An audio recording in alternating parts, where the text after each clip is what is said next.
It is Andrea, the correct pronunciation, right? Because I know people say Andrea. Yeah, Andrea. Andrea, okay. Yeah, okay. Yeah. I've been so much, no, it's Andrea. Okay. Hey. Oh, sorry, we're having a completely new conversation when these people walked in. Welcome, everybody. I think we're still Facebook hasn't jumped on yet. Why is that? I don't know. Every time something happens, we're gonna move forward. Welcome to another episode of TAT Talks. We appreciate everyone being here. Let me hit go live. Should be able to go. It looks like streamers are losing. I don't know what this is. Okay. Something's happened on Facebook. I don't know if the date was put on right, but we're definitely on LinkedIn. Welcome to the 27th episode of TAP Talks, the African think tank. So I am your host, Ruben Giraro, originally from Chad, Africa. I've had the privilege of hosting this program the past 2 years and bringing in a number of guests from all around the world. I had that great opportunity. Today, I am actually filming from a library, the Golden Triangle Library, located in Fort Worth, Texas. And so it's a phenomenal library. I mean, I'll come back here and maybe do more of a presentation of it.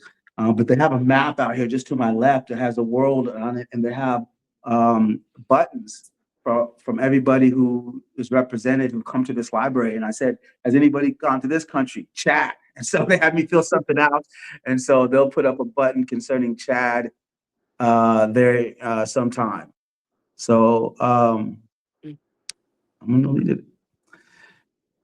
Here we go. Okay. So let's jump in. I'm excited to have our Houston Regional Director, Andrea Antoinette.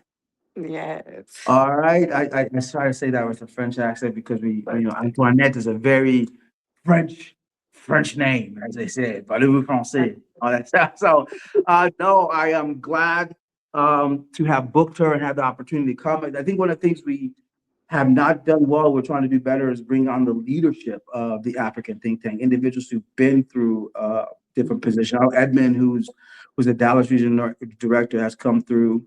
I'm trying to think who else. And there's a number we're trying to get. Pastor Martin, who's a board member, has been able to share a little bit. And I think that's important for a lot of the leadership of the African think tank, all from across the board, to able to share their stories to encourage other people. So I'm here at the library. So we're going to jump in right away because I got to be out of here 10 minutes before they close at 8. But I told them about what we're doing. They seem very excited, and to keep them posted about the African think tank. Um, so here, and I'm going to jump right in. I think the first question is really introduce yourself first.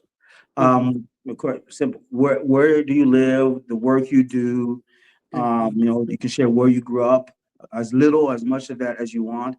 And then, what were some of your inspirations and motivation growing up, both as, as you developed a life plan maybe, or life direction, or Mhm. things to overcome difficult circumstances. And how is that presently helping you as you make decisions for the future? Yeah, absolutely. So, yeah, I'm Andrea Antoinette, and I am the regional director of the Houston chapter for the African think tank, as well as I'm a woman of many talents. I'm an author. I'm also a full figured model. Um, I've done a lot in the fashion industry. I just, um, and it's so funny. And, I really never planned to actually go that route. It just kind Mhm. of happened. And also, I'm originally from New York, born in Brooklyn, New York, raised in Brooklyn. Long Island, Brentwood, New York.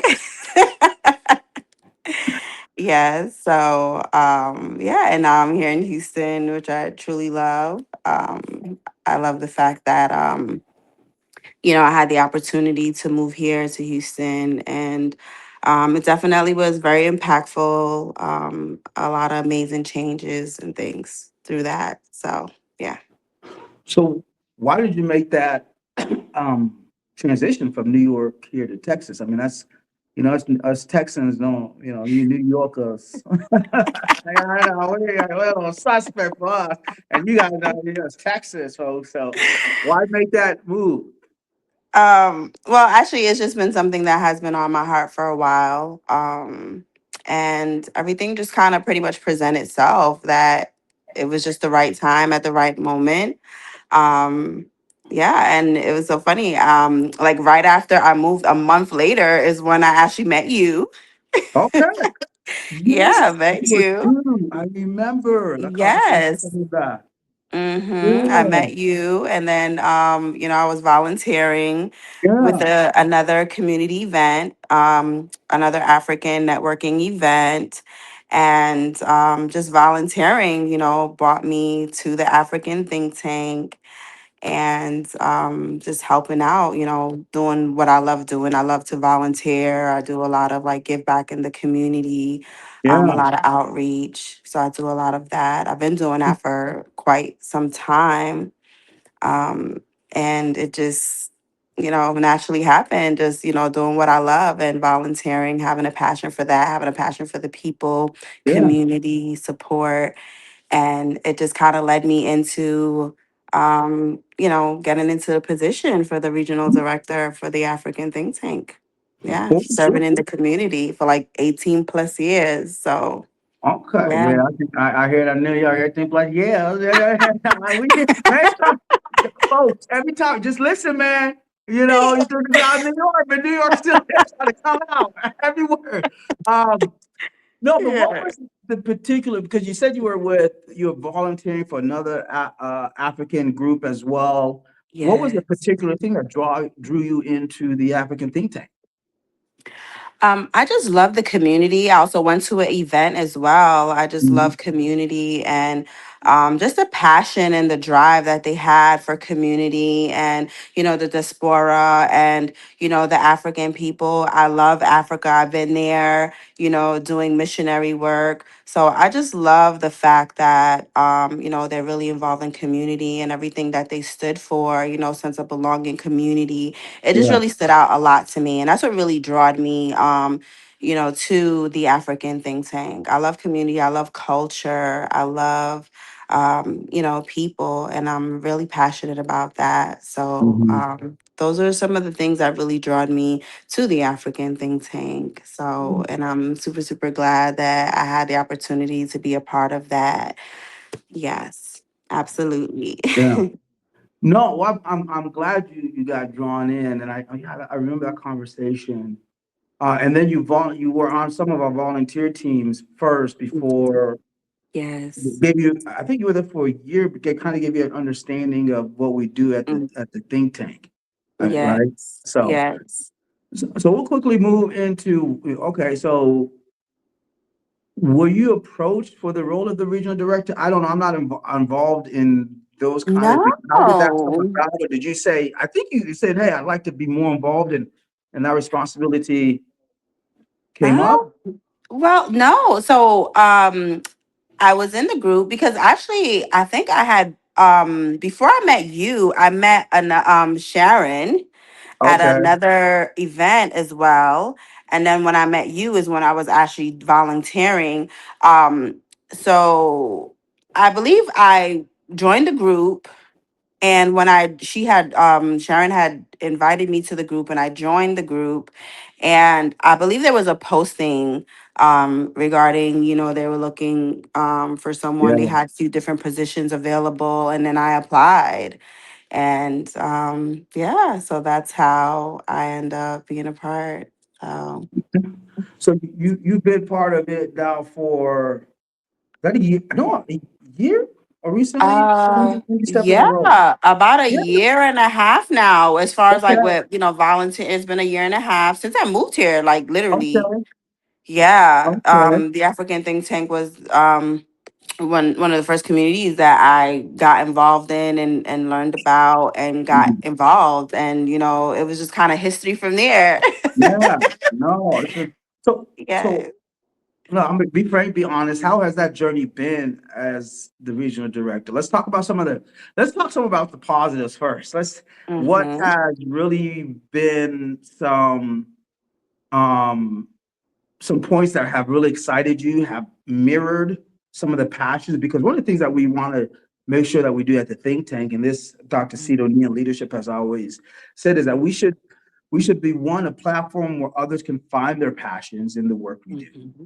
All right. Right. We give them enough leeway and flexibility for them to do the work of the think tank, but also bring their talents that Right.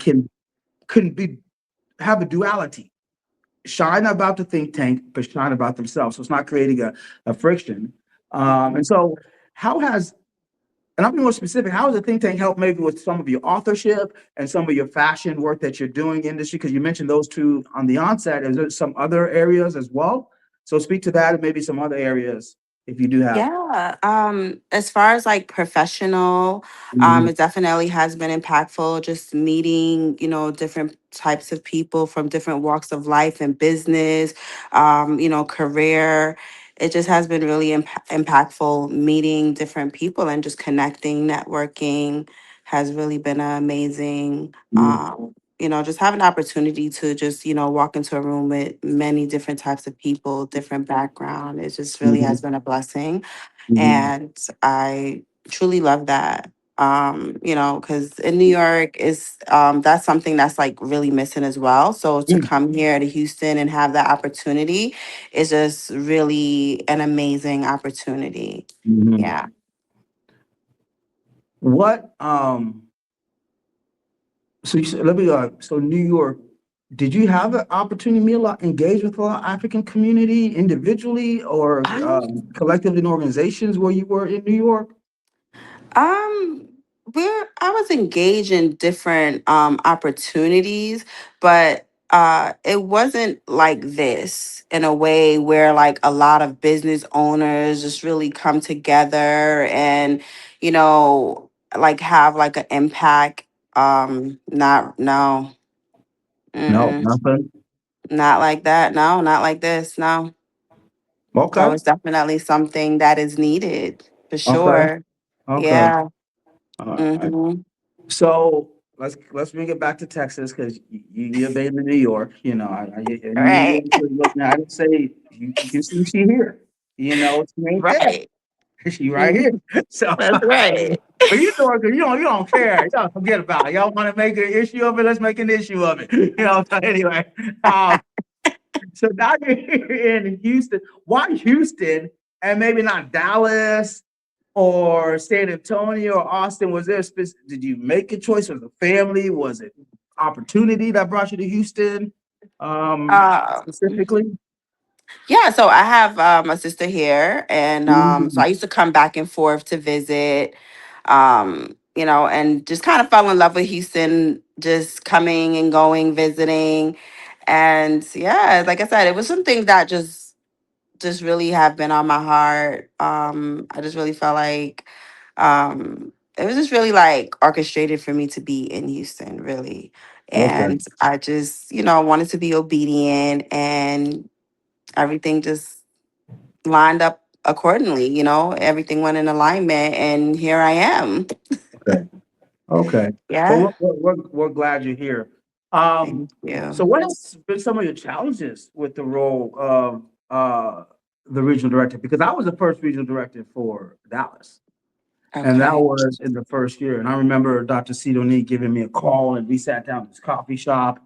Um, what's the name of the coffee shop? I just remembered it went out. And what she was trying to build, and she laid down a great vision that I could resonate with. So I could see her vision, but I was able to see some of my vision within that vision, and that's what drew me to that. And so I mean that first year I had the very great opportunity that we started in Dallas. So she was already here, the team was here. You guys out in Houston and Charlotte and DMV, it Hmm. was a lot more challenging because honestly you just had to do more work because you weren't this central hub. And so everything was starting out here. So you coming in as I think who I know we was it one or two regional directors before you? I think you're the second. if I'm not mistaken. I think there was Um, somebody before. I can't remember Jennifer's name. yeah, well, I Yeah, believe was it Sharon? Sharon. Okay, Right, I and think then so. I don't know how many regional directors for Okay, Houston at least are, but you're I'm here not now. sure. You don't need to worry about that. Um, so how has it been this journey as being a regional director? What's have been the challenges that you've had to encounter and overcome? Um, I mean, it's really been great, honestly. It has been great. Of course, there's, hiccups and everything, right? But of course, Mhm, we go through those challenges and, do the best that we can. But otherwise, from that, it has really been great. I really enjoy it a lot. Like I said, I love people, I love community. And this is the thing that I always say to myself: when you do what you're passionate about, and when you do what you love, it doesn't feel like work, right? Because mhm, when you're so passionate about something, it comes naturally. You do it with ease, right? mhm, Because mhm, and so that's why things like that is really important to me, as far as doing what I'm passionate about, doing what I love, serving the community, the people.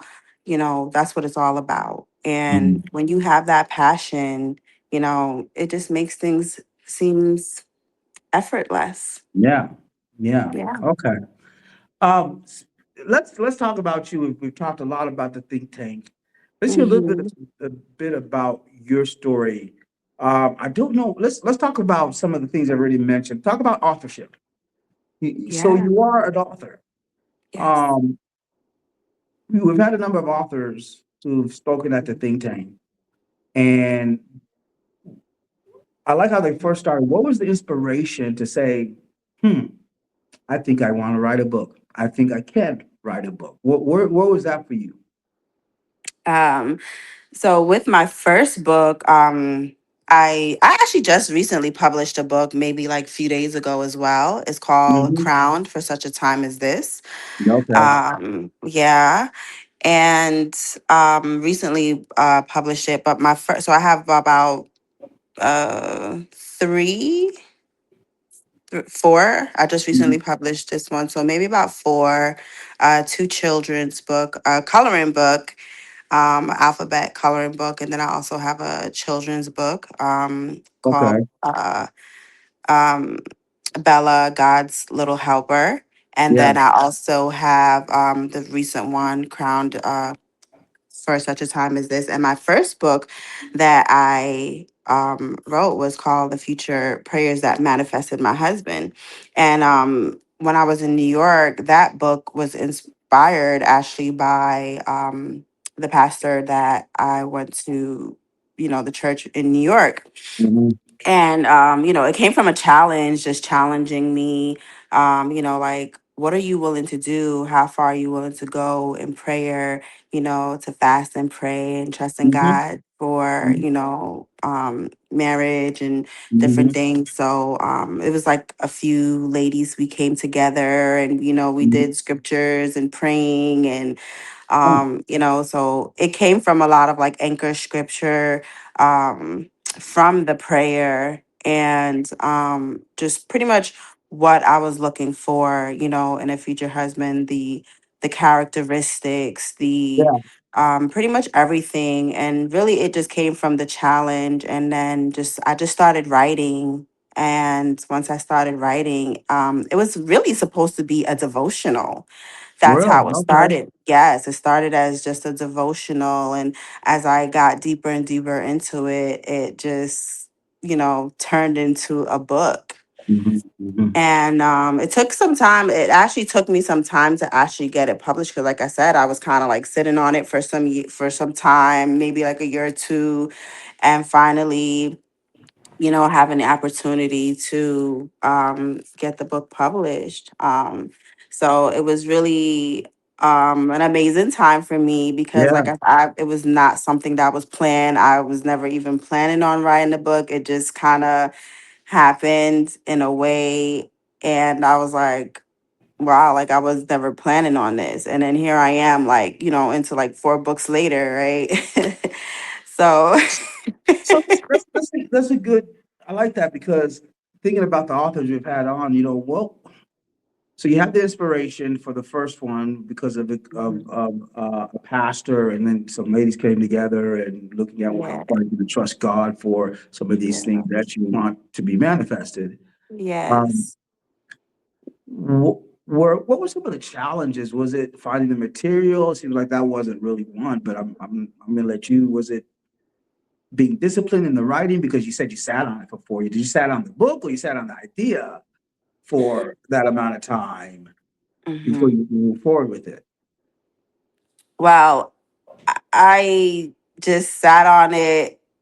I mean, because it was a lot about what I was looking for, what I wanted, and then I also have some um like Mhm. testimonies of things that happened in my life, and some things that God allowed me to overcome, and then even there were some things that I was actually still even going through at that moment, and so it was really a lot to even like come out with it. And like even in that, like my first book, like the story's still being written, right? And Mhm. even when I first wrote the book, I was like, okay, I was talking to the Lord like, okay, God, like, I'm about to put this book out, I'm not even married, like this. I don't know, you gonna have to do something. Yeah.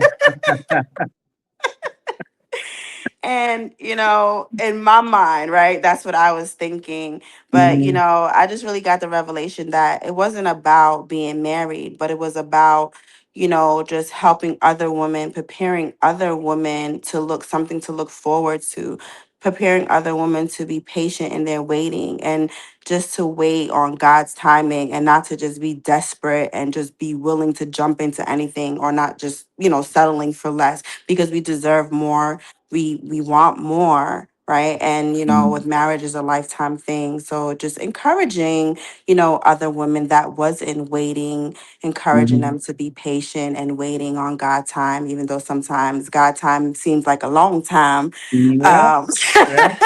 Yeah. Yeah. Preach. right, but we pray for Yeah. patience, Yeah. praise Yeah. Jesus.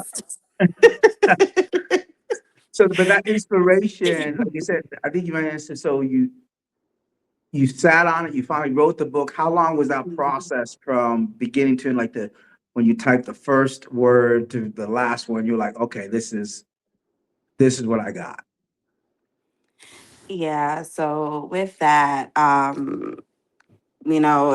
it took a lot because like I said, even right now, with that first book, that story is still being written, right? Because I'm Mhm. not married at this particular moment, so the story is still being written, but it was a portion of my story, Mhm. my life, the challenges that I've been through and how I felt and even still feel, Mhm. so it's still being written. The story is Mhm. still being written. Okay.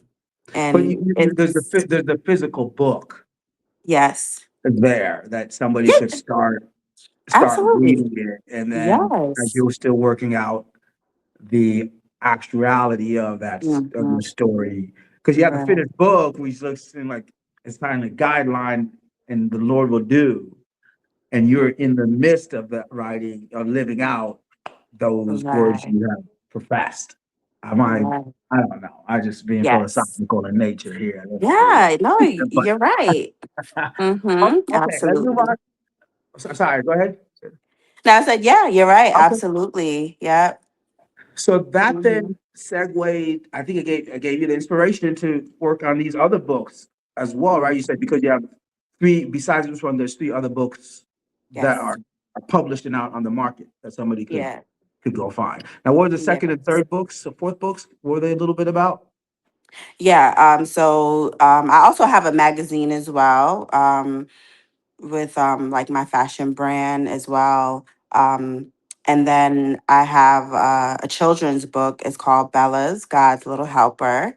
Okay. Yeah, and it's pretty much about a little girl that um, she was like she felt alone and that she didn't have anyone, and it was just pretty much the moral of the story is that God can send anyone. He can Yeah, send a dog, to yeah, give you, that love, that support that you need. And pretty much that was the story of, this young girl. She felt all alone, and she had a dog that gave her that support, that love, yeah, that she didn't feel alone.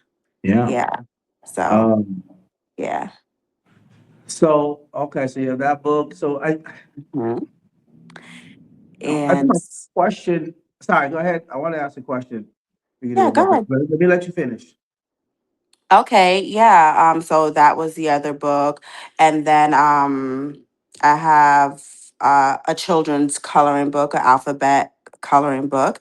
And then the one that I just recently published, which is called Crown for Such a Time as This. Mm-hmm. And Yes. so let me touch on so crown for such a time as this. What is? Yes. Can you give us a synopsis of what that's at? What's that about? So it's pretty much a book just talking about like different things that happen. And I kind of took it from the book of Esther. Um. A lot of like things, and then that took place, just building up like courage and just a lot of different things, perspective. And then there's also like a reflection, and then there's also a prayer Mhm. in each section of the book.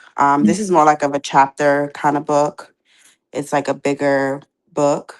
Yeah. um yeah, but it's really amazing because some of the prayers are really amazing, and it can really um relate to people's life, my life, just the day to day.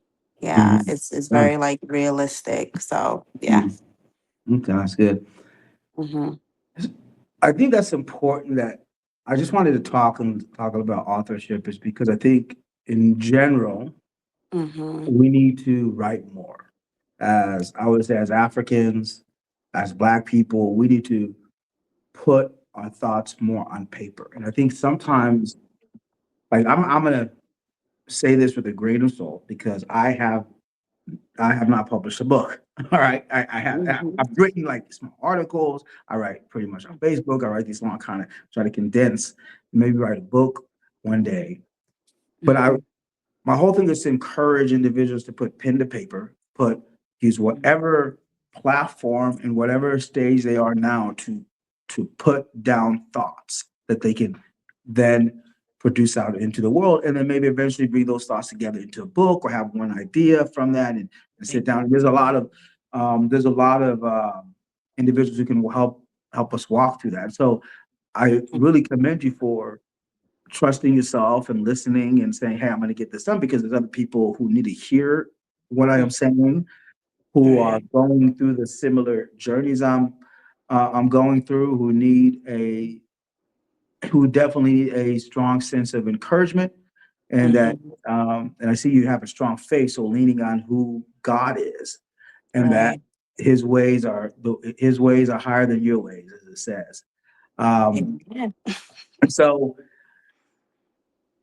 and so I think you doing that and to encourage others that they can come to you. I mean, I definitely want to make sure we get your information, get Mm-hmm. the books out so people can buy Yes. them and maybe even get in contact with you so Mm-hmm. that they can find ways to get started with writing. Yeah, Um, yeah, that's definitely a absolutely. passion of mine. So, Mm-hmm. Yeah. um, so this No, not again. So we talked about your authorship. I want to talk a little bit about the fashion industry, because I Mm-hmm. know when we put out the the poster that it mentioned about fashion. How did you get involved with that? What type is it? Again, I know nothing. Look, I wear a Mm-hmm. hat, a t-shirt, jeans, boots. I, I'm simple. I got like four shirts and five pairs of jeans. I'm good. Yeah. I mean, so I can't speak too much. But how did you get into that, and how Mm-hmm. has that journey been? Yeah. So with the fashion world, it's so crazy. Like you might think that like me saying this is like you would not even believe, but the funny thing about it is, I was never the type of person that really liked to be seen or just, be like front and center, right? That was just always me. So just to even see that I'm even like I've been in the fashion for like, for all these years, sometimes it still kind of surprises me as well because I was just never that person. But the church that I was going there for 10 years, actually, this church. And it was more so kind of like a sign and wonder type of thing, because people would always say, like, oh my gosh, you're so beautiful. Have you ever thought about modeling? And I'm like, modeling, what? No, like, like, you crazy. Yeah, yeah. Like, don't even look at me too long. New York, that causes problems. You're in New York, you're like, wait 2 seconds, you still trying to stay me cool, Uh, uh, So, yeah, that's but just like in my mind where I was. And so it was so funny. This lady at my church that I was going to back in New York, and she was like, oh, they're having this event, you should try out. And I'm like, I don't know. Okay. And then she's like, yeah, it's on this day. Da, da, da. And I'm like, all right, let me go and check it out, right? So I went for the tryouts. I don't know if you know, there's a store called Avenue. It's a plus size store. okay, It was like really popular. They're not too much, around like that much now, but okay, it was called Avenue. It was a plus size store for, yeah, plus size women. And so that was the store, Avenue. They was having a fashion event, and pretty much I was trying out for it. okay. And when I tell you, my heart was beating like out of my chest. Like, oh my gosh, I'm about to go out here and like, oh Lord, I was like, Lord, help Yeah, me, because yeah, and that was my first time walking a runway. yeah, And when I yeah, tell you, it was like one yeah, of the most amazing experience in my life yeah. because, and this was like about 10 years ago. Okay, Yeah. So, and I'm like, okay, you know, having that experience, it was really, really amazing. It just felt like, man, like, what was you waiting for? Like, oh, like, you should have been doing this. Like, it was mhm, just one of the most amazing feeling that I ever had yeah, in my life. And I truly enjoyed it. And when I tell you, after that moment, everything else was history. okay, Like, right okay. after, like, months down the line, I went for like a competition, a full figured competition in New Jersey with a company that they had a competition, and I won third place Wow. for full figured model. Okay, okay, Yeah. okay. So yeah, it was really, really an amazing opportunity. And after that I just kind of, just took it from there with the modeling. Yeah. And I was doing that for a while, working with other brands. I was doing some traveling, I was doing Oh, styling, and the whole thing. I've been on billboards in New York City, just doing a lot in the fashion industry, magazines, the whole, shebang, right? And which I truly, truly love. yeah. And yeah, and then, for me, right, I was also in the church, Hmm. right?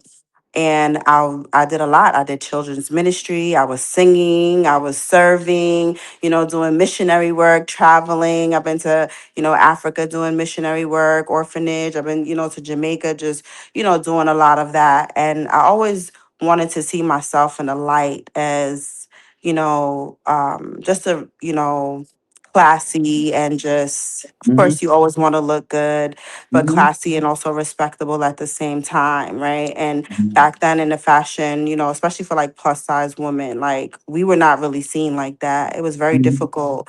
And if you were seen, you were like half naked. And mhm. the thing for me, I didn't want that for myself. I mean, don't get it twisted. I like a little spicy now. Like, I like being a Yeah, little spicy. yeah, Gotta have a little decent. spice. Yeah, you're being For decent. sure. Right. But, with some class at the same time. And Yeah. that was just always me.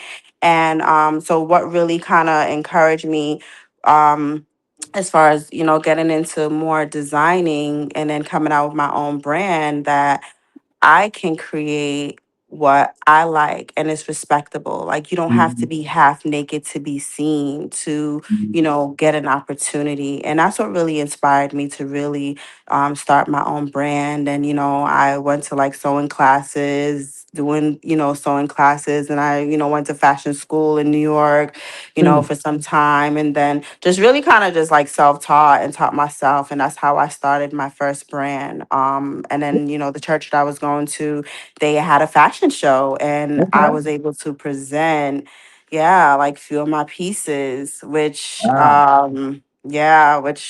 one of my first pieces, just learning how to sew. And I was very, expeditious because with me, I was so extra. My first piece. But you from New York. Y'all don't play shy in New York, man. Y'all come out with a bang. Y'all just Listen, and oh bang, no. I did because my first piece was a sequence, like a two-way, like the sequence that goes up and down and it change colors, which was one of my first pieces that I ever made. And when I tell you that piece was amazing, everybody was like, "Oh my God!" Like the people at the church was like, "Wait, you really made this?" Like, yes, and they didn't even have no idea that piece drove me crazy because I was still new at sewing, and then I didn't have a commercial machine at the time. I had a regular Singer machine that I was sewing with. I had to get like the heavy duty needles to really, because every time now with the sequins, the needles would constantly break. Mm-hmm. So it was just really a lot, like with my first piece, and it came out really amazing. I did a really great job. But just to show you, when you put your mind to something, you could do anything, and it just really inspired me to a whole nother level. And Yeah. yeah, and then it just kind of went from there. And I just took some time to really focus on my brand for some years, Yeah. and I would model for other brand occasionally, but I would do a lot of work for other designers as well. And I would, I was traveling for a little bit, doing events for other designers as well. Yeah, for work. So yeah. Okay. Mm-hmm. Mhm.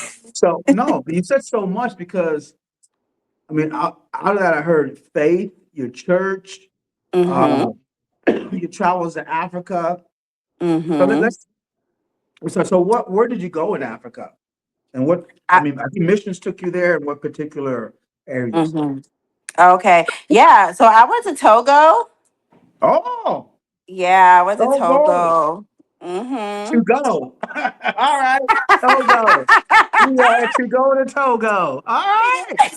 Parlez-vous, mais pour mes amis togolais, ouais, il y a une sœur qui était au Togo, mais elle est là devant vous. OK.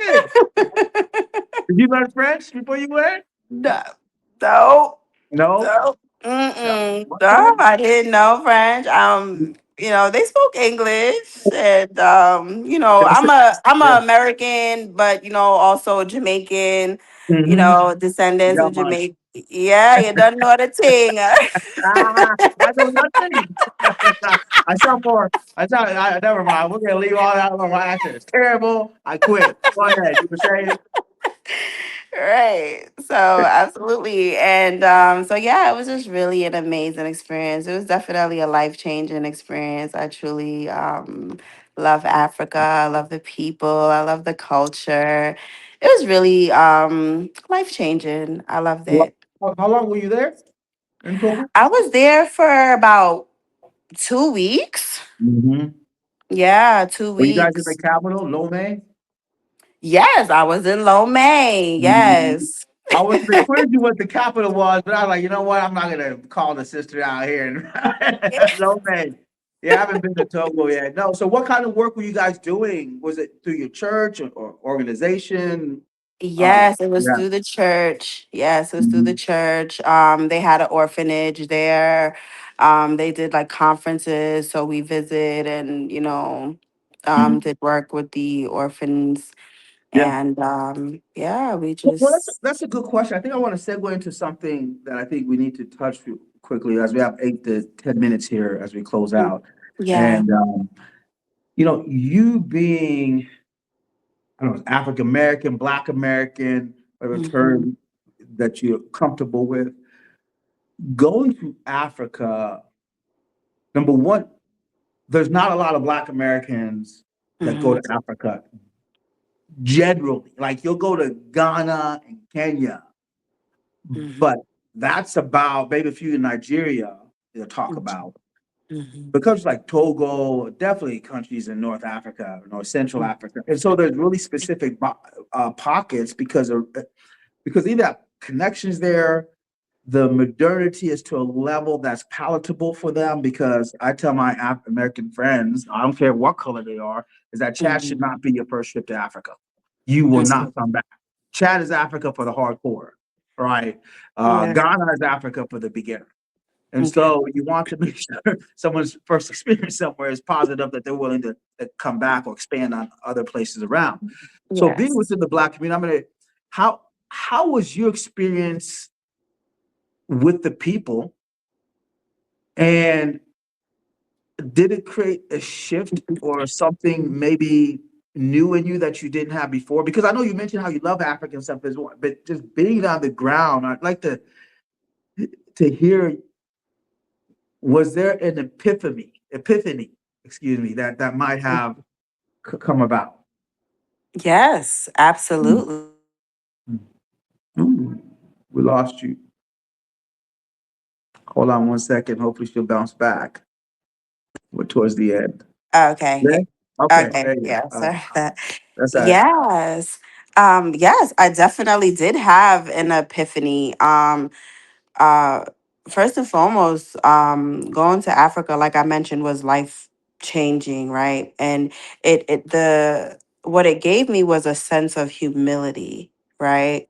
And for me to know that, here, in this country, people, in this continent, like people have yet so much, right? And we have so much, and they're so grateful, they're so appreciative, right? And their humility, it was just like wow, Mm, right? And we're here in America complaining, feeling entitled, thinking that, everything is supposed to be how we want it or when we want or how we want it, right? And then having the experience of having encounter with people, their humility and, just their gratitude and how grateful they are. Like that alone just did, like wonders for me because I'm like, wow, like it really brought me back. It reeled me back into reality and how much we need to be grateful. We need to be appreciative of what we have. And, whatever that looks like, whatever that means, right? Because everyone is at different levels in a different place. But it just really brought me in a place of gratitude and appreciation and to be grateful and appreciative of what we have. So that was one thing that I truly, truly love, and the people and how happy they were. They were so giving and, helpful and just caring, just so different from America and, the American culture and, the appreciation, how they treated you. Everything was just so amazing. And I so love it. And I tell myself, like, I don't know, because maybe a couple years from now, I don't even know America. I don't even know if I'm gonna be here. I'm sorry. Because, I just truly love that. I love the humility and I truly feel that is important in life. No matter where life brings you, the money, the titles, the name. We always need to come back to a place of humility and to humble ourselves and know that everything is just for a time. We're here today and not tomorrow. And we can have it all and yet lose it all. But we still need to be a place in humility and have that humility. And it's very, very important. And that's what something that really touched me in a whole different way on a whole nother level. Yeah. Yeah. It gives you perspective, having, experienced that and having myself lived both in the US and Africa, that people are Mhm. people. And I'm also people in the African community, you also know that I also call out Africans. Because one of the things we always maybe say that no, we do. We say, "Oh, people are ignorant about Africa." I'm like, most Africans are ignorant about Africa. Like Mhm. honestly, if I quiz them or ask them questions, we don't, Mhm.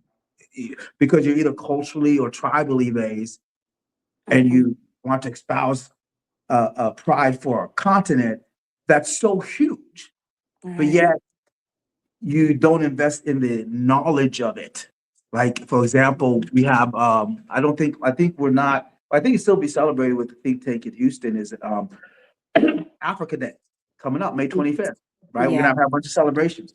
But if I Mhm. ask you what created Africa Day, why May 25th?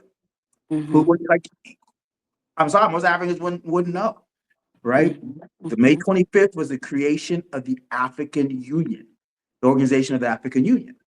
That's why we have May 25th. Right, I exist. And it started with Ghana, with Kwame Nkrumah and 32 signatories who got together because they understood that they needed to connect Africa not on a cultural basis, but also on a mindset basis that we have to unite because colonialism was still on the continent. And down Mhm. the road, even though they were going to be free as free independent countries, they truly weren't going to be. So the unity was important so that they Yeah. would be on the same page. And you didn't see that happen. And then the Organization of African Unity (OAU) fell apart, and now we have the African Union, right? So I want us to, I'm very passionate about because I'll tell you, I'm ignorant of the African continent. That's why I really dwelled into what are the countries, what is the history, who are the names that we don't, we know Mhm. Mandela, but do you know the people who were around Mandela, like Walter Sisulu? Nimrod, like other people, and so that's that. So I call out, I don't call out Africans, but I tell them to be very careful to Mhm. espouse on other people the things they themselves don't know because I was born in Africa. Right. So, Mhm. there's a humbleness that needs to also exist on the other side. And how then do we connect and unite the African community with the Black community who's interested in what's happening? And you definitely have been a segue. So Mhm. I know we're running out of time, but I'd like you to I'd like to hear your thought about that. How do you're already making the steps because you're the regional director for an African founded run organization. Mhm. And I can see from what you shared with us, you being have done mission trips and history of how that was an easy, I wouldn't say easy, but a kind of a segue into the role you are now. How Yes. do you see uniting Black Americans and Africans? Because there is a division. Edmund brings us up, and he's wanted to go down that road of how do we look at those differences separated by slavery and other things, and try to overcome to at least have an understanding of each other. Mhm.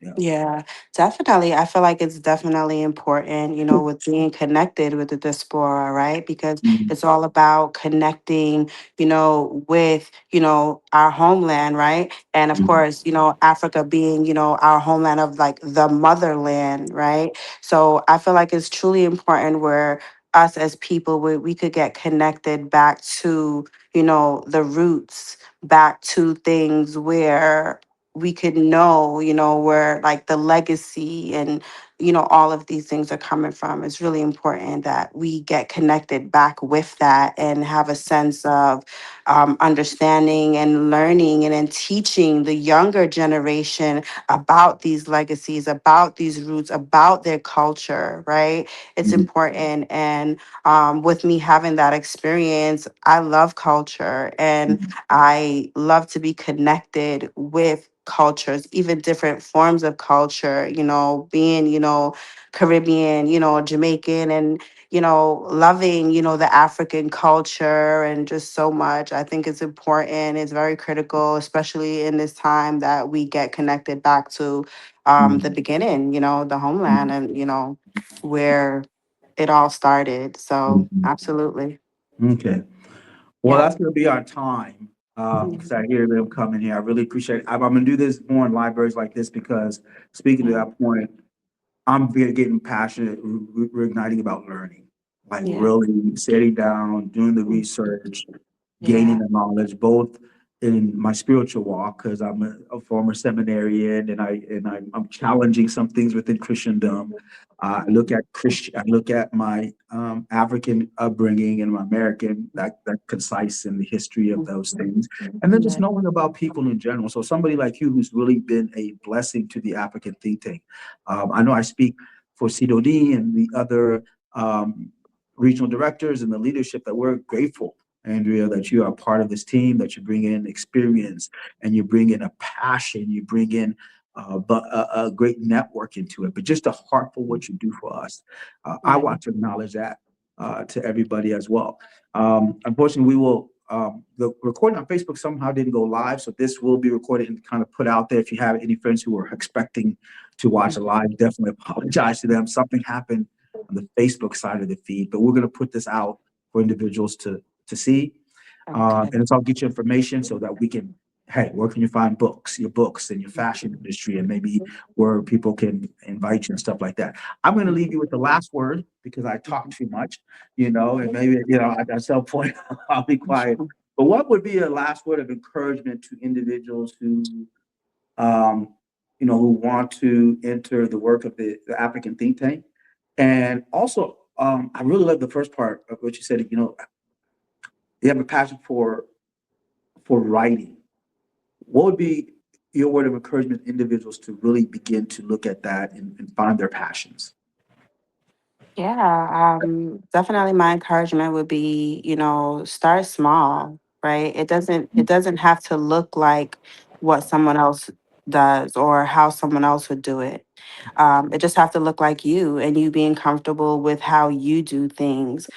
So that'll definitely be my encouragement. Just start small, even if it's just writing daily, in your journal and just having notes and just keeping, a notation of different things and then just see where it goes from there. You never know, what it would turn out to. Because like I said, with my book, I started it as a devotional. It was actually just a Mm, prayer point, honestly. It wow. started just from a prayer point. From the prayer point, it turned into, notes. And from the notes, it turned into a devotional. And from the devotional, it actually turned into a book, and Mhm. now, I have the ebook, I have the audio book, and I actually have the hard copy book. Mm, So just start from where you know is best, and then it'll just keep growing from there. But if we just have to start, and once we start, everything else will fall into place.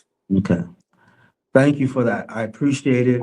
Um, we're definitely gonna bring you back at some point because I keep saying that we need to have longer conversations specifically about Yeah. certain things. And I know Dallas and Houston will continue to be doing things together. So again, I appreciate your time. Thank you so Mhm. much, Andrea, and You're we'll see you next welcome. time. Oh, Yeah. the library's Yeah. closing. There you go. All right. All Thank right, bye, you. everybody. Okay. Bye. The library will close in 5 minutes. Bye. Find yourself a library, everybody. Go read a book. All right. Hopefully, we'll find Okay. Andrea's books in the library.